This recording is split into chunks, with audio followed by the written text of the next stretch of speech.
اب جو فائل چوری ہوئی ہے تو وہ حکومت کے ہی لوگوں نے کی ہے, کیونکہ عثمان ڈار خود ہی کہہ چکے ہیں کہ وہ نیب میں جا کے ہمارے خلاف اتنی موٹی موٹی فائلوں میں ہمارے خلاف ثبوت دیکھ کر آئے ہیں, پیپلز پارٹی کے خلاف اور نون لیگ کے خلاف. تو اس کا مطلب ہے کہ جب ان کا ایکسس نیب میں فائلز تک ہے تو وہ ان کے گھر میں بھی جا سکتے ہیں, اور ان کے اوپر دباؤ ہے. بالکل اسی طرح جیسے پہلے تھا کہ ڈاکٹر عاصم جو تھے وہ 160 دن سے زیادہ نیب کی تحویل میں رہے تھے, اس کے بعد تحقیقات شروع ہوئی. پھر آپ کو خود پتا ہے وہ کیا ڈرامے ہوتے رہے کہ وہ پریکٹیشنر ڈاکٹر نہیں ہے لیکن کہا گیا کہ انہوں نے دہشت گردوں کا علاج کیا ہے. پھر ہمارے صحافی لوگ دہشت گردوں کے گھر تک پہنچ گئے, وہ دہشت گرد آزاد ہیں, اور ڈاکٹر عاصم جو ہیں ان کو آپ دیکھ ہی رہے ہیں. پھر شرجیل کے کہاں کہا گیا کہ جی وہ کشتی پکڑی گئی ہے, گھر سے پیسے نکلے گئے ہیں, وہ پیسے کہاں گئے پاکستان کے قانون کے مطابق وہ پتہ نہیں. تو نیب کا کام تو تحقیقات کر کے ریفرنس دائر کرنا ہے. خود سپریم کورٹ نے بھی یہ آرڈر دیا ہے. تو اب مسئلہ صرف یہ ہے کہ جو چیئرمین نیب نے یہ کہا ہے, یہ بھی انہوں نے دباؤ میں کہا ہے کہ ان کو یہ دباؤ دیا گیا کہ تم یہ کہو کہ ہم آصف کو نہیں چھوڑیں گے, فریال کو نہیں چھوڑیں گے. یہ ان کا کام نہیں ہے. نہیں, مجھے شیلا صاحبہ معذرت کے ساتھ آپ کی بات کاٹیں, مجھے یہ بتائے گا کہ آپ لوگ جو قانونی کارروائی کرنے جا رہے ہیں, آپ کو پورے انٹرویو کے اوپر اعتراض ہے کہ ان کو اس طرح کی باتیں کرنی نہیں چاہیے تھی, وہ اپنے عہدے پر رہتے ہوئے اس طرح کی باتیں کرے تو وہ مناسب نہیں ہے, زیب نہیں دیتا, یا پھر انٹرویو کے کچھ مخصوص حصے ہیں جن کے اوپر آپ کارروائی کرنا چاہتے ہیں اور اس کا حق جو ہے وہ رکھتے ہیں؟ کیا وہ انٹرویو کے جو کچھ مخصوص حصے ہیں وہ آصف علی زرداری صاحب کی صحت کے حوالے سے بھی obviously انہوں نے ذکر کیا, تو وہ بھی ایک حصہ ہو سکتا ہے, یا پھر آپ کو پورے انٹرویو کے اوپر یہ اعتراض ہے کہ اس طرح کی باتیں ان کو نہیں کرنی چاہیے تھیں؟ دیکھیے ان کو لیگلی انٹرویو نہیں دینا چاہیے. رہے بات مخصوص حصوں کے, تو بیماری تو کوئی بھی ڈھکی چھپی نہیں ہے. اگر وہ سمجھتے ہیں کہ ان کی دہشت سے یا نیب کی دہشت سے ان کے ہاتھ کانپے, تو یہ ان کا خام خیالی ہے. جو شخص کی زبان کاٹی جائے اور 11.5 سال وہ جیل میں رہے, اس کے لیے, اور اس کے پاس اس کے اوپر ایسے مقدمے تھے کہ کیپٹل پنشمنٹ بھی ہو سکتی تھی. اس کے بعد اللہ تعالیٰ نے اس کو عزت دی, اس کو صدر پاکستان بنایا, جو ربر اسٹیمپ پریزیڈنٹ نہیں تھا, جس نے یہ بھی کہا کہ میں مقابلہ کرتے ہوئے جان دوں گا اگر میرے ساتھ کچھ ہوا. اور سب جانتے ہیں کہ کیا ہونے والا تھا. یوسف رضا گیلانی کو ہٹانے کے بعد کوشش تھی کہ انہیں بھی ہٹایا جائے, اور بہت سی ایسی باتیں تھیں, لیکن الحمدللہ کہ انہوں نے سی پیک کیا, آئین کی اصلی شکل جو ہے اس میں اسے لایا, جس کی وجہ سے لوگوں کو آج بھی بڑی تکلیف ہے. اور آج جو ساری باتیں ہوتی ہیں وہ یہی ہوتی ہے کہ کنکرنٹ لسٹ کا خاتمہ نہیں ہونا چاہیے تھا, 18ویں ترمیم رول بیک ہو. پھر سی پیک پہ بھی حملہ کیا گیا جو لائف لائن ہے پاکستان کی. پھر ایران گیس لائن کے باتوں کو تو ختم ہی کر دیا گیا. آج چائنا جاتے ہیں, جو ہم نے MOU کیے تھے اپنے اوپر سیرا باندھ کے آ جاتے ہیں کہ ہم کر رہے ہیں, بارٹر کریں گے, یہ کریں گے. تو یہ باتیں ہیں, اور انہوں نے بڑی بہادری سے, بڑی زبردست طریقے سے جو ہے وہ صدارت کی اور الیکشن کرایا. وہ RO الیکشن تھا, لیکن ہم نے یہ ثابت کیا کہ ہم صحیح تھے. بعد میں پوری قوم ہمارے پیج پہ آئی کہ طالبان دہشت گرد ہیں, اور ہم صحیح آپریشن کر رہے تھے.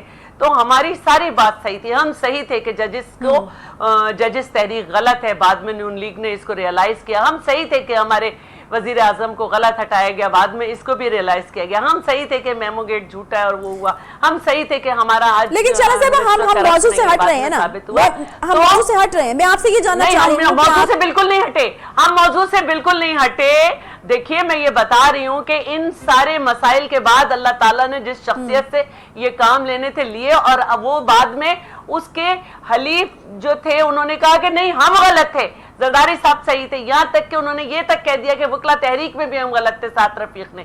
تو آج پھر جو لوگ نواز شریف ہی کے کیسز کو اٹھا رہے ہیں, جن کے لیے نواز شریف کہہ چکے کہ میں نے اسٹیبلشمنٹ کے دباؤ پہ بنائے تھے, تو یہ کس منہ سے ان کیسز کو اٹھاتے ہیں, یہ کس منہ سے جو ہے ہمارے لوگوں کے خلاف آتے ہیں. تو ہم کیا قربانی کی گائے ہیں کہ ہمارے وزیر اعظم کو جو ہے آئین کو ایک طرف کر کے آپ شہید کر دیں, جوڈیشل مرڈر کر دیں. آپ ہماری حکومتیں گرا کے کہیں کہ ہاں حکومت تو ہم نے غلط گرائی, لیکن اب الیکشن کا ماحول ہے تو الیکشن ہونا چاہیے. آپ جو ہے ہر طریقے سے کریں, اور آج آپ پھر یہ مقدمے کھول دیں. شیلا صاحبہ یہ صرف آپ کے بارے میں نہیں کہا, حکومت کے بارے میں کہا کہ حکومت کا دباؤ ہے, پرویز خٹک کے کیس کو لے کر ان کے اوپر دباؤ ہے, مسلم لیگ نون کے حوالے سے ڈیل کا ذکر کر دیا. لیکن ہمارے خلاف دباؤ ہے نا, دیکھیے ہمارے خلاف بھی تو دباؤ ہے نا, کہ حکومت تو ہم بچا رہے ہیں,